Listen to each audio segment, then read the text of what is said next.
Before clinical rotations, I thought my biggest problem would be not knowing enough medicine, but I was wrong. The real challenge wasn't knowledge, it was fear. Fear of being asked a question and going blank, fear of looking stupid in front of seniors, and fear of walking into the wards not knowing what was expected of me.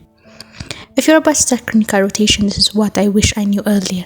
At first, every question felt like a test of my words. When a senior asked something I didn't know, my mind would freeze. Not because I didn't study, but because I was afraid of being embarrassed.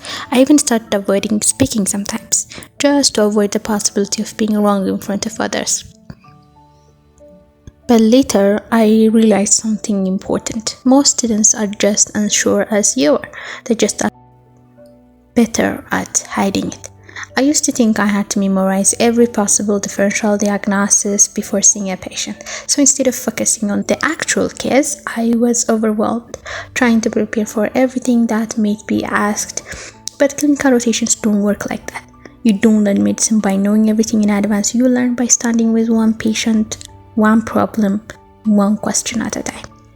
The moment I stopped trying to know everything, I actually started learning better.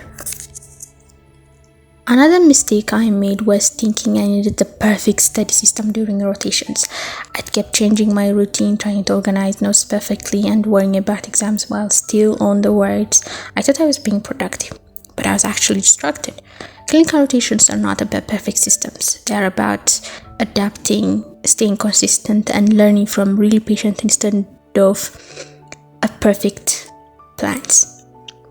The biggest shift happened when I stopped trying to look like I knew everything and I started asking more questions. I started admitting when I didn't understand and I stopped seeing that as a weakness. Because in clinical rotation, confusion is not failure, it's the starting point of learning. If you're about to begin, don't aim to be perfect, aim to be willing to learn. Thanks for watching.